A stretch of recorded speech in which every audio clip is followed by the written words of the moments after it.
It may be a long shot, but people here at the Capitol believe there is a legitimate chance to change some minds and change the course of a contentious national election.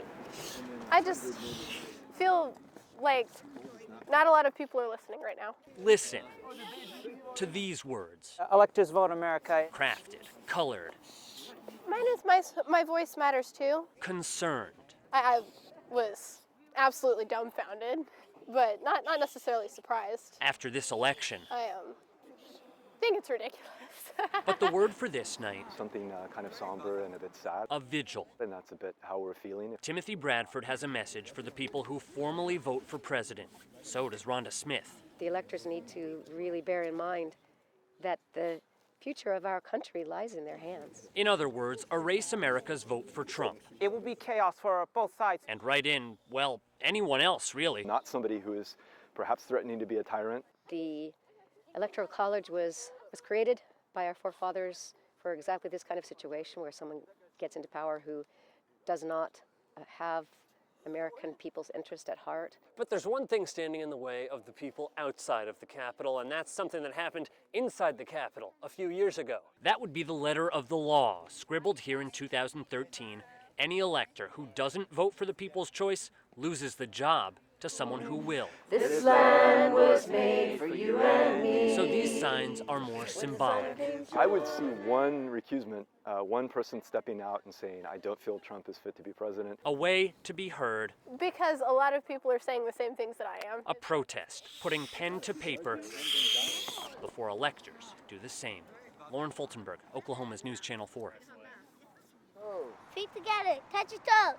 Football team are ready. Coach T.A. 6, 7, 8, 9, 10. His gridiron warriors are mostly 4- and 5-year-olds. Tiny tackles and tailbacks learning about football and life. He motivates them.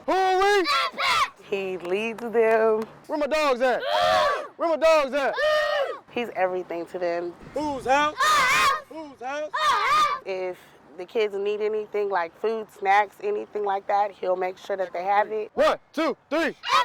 Kiki Stevens nominated Coach T.A. for Pay It Forward. And we're so happy to have Kimberly Clift here from First Fidelity to make this possible.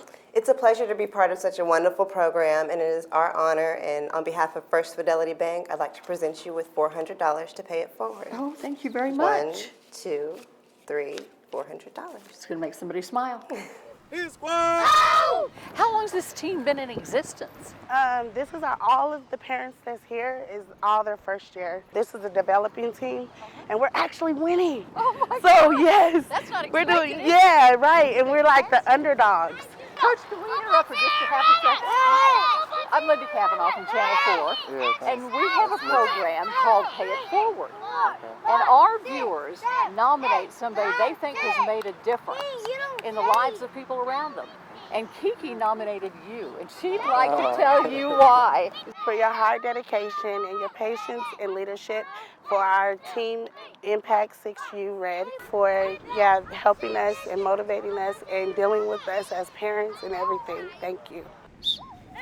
And there's 1, 2, 3, $400. Wow. How about that? Appreciate it. Thank you. Oh yeah, you already know this is going right back in the team account. I am sure that it is. Congratulations. Thank We're you so much. proud of what you're doing with these boys. Appreciate it. I mean, it's just fabulous. Almost game time. Almost game time. You got to work on your patience. You know, you're dealing with 4- or 5-year-olds and some 6-year-olds, mostly 4- and 5-year-olds. So you got to be patient. Ooh-wee! Ooh-wee! Ooh-wee! Where my dogs at? Where my dogs at? Where my dogs at? Learning life skills, discipline, you know, and they're going to take this to go with them for the rest of their life. Game day. As in life, triumphs, disappointments, but learning to play on. Coach T.A., other volunteers and parents know the boys are learning more than a playbook. They're learning character, determination, and how to deal with adversity. 1, 2, 3. Everybody, mouthpiece is in. Mouthpiece is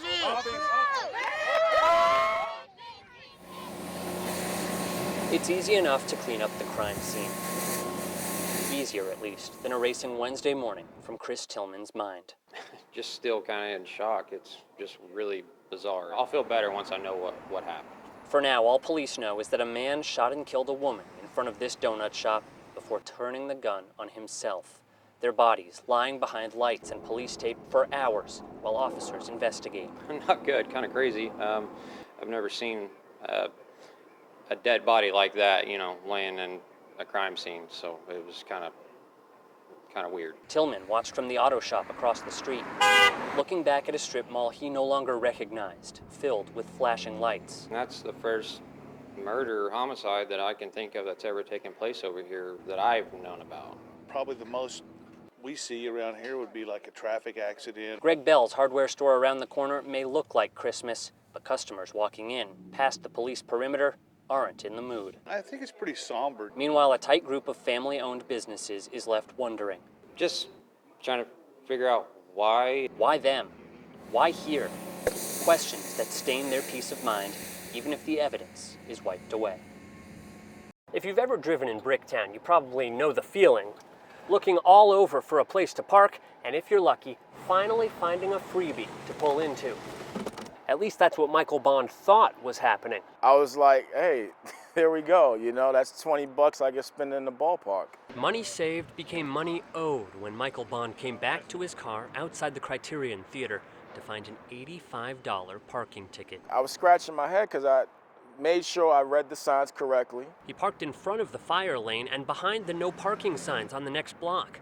Photos he took that night show other cars thought the same and paid the same price. All the way down the road, we was hit with parking tickets. When I came back, I says, man, I gotta fight this. But in court, the judge upheld the ticket, Bond says, without much explanation. The city tells us today the area is clearly marked based on the information it has. Unless I'm seeing something different, this is a parking spot. Michael Bond's interpretation hasn't changed. I want an explanation. If I was in the wrong, then please explain to me what's pointing to this not being a parking spot. And of course, Bond wouldn't complain if he got his $85 back. In Bricktown, Lauren Fultonberg, News Channel 4.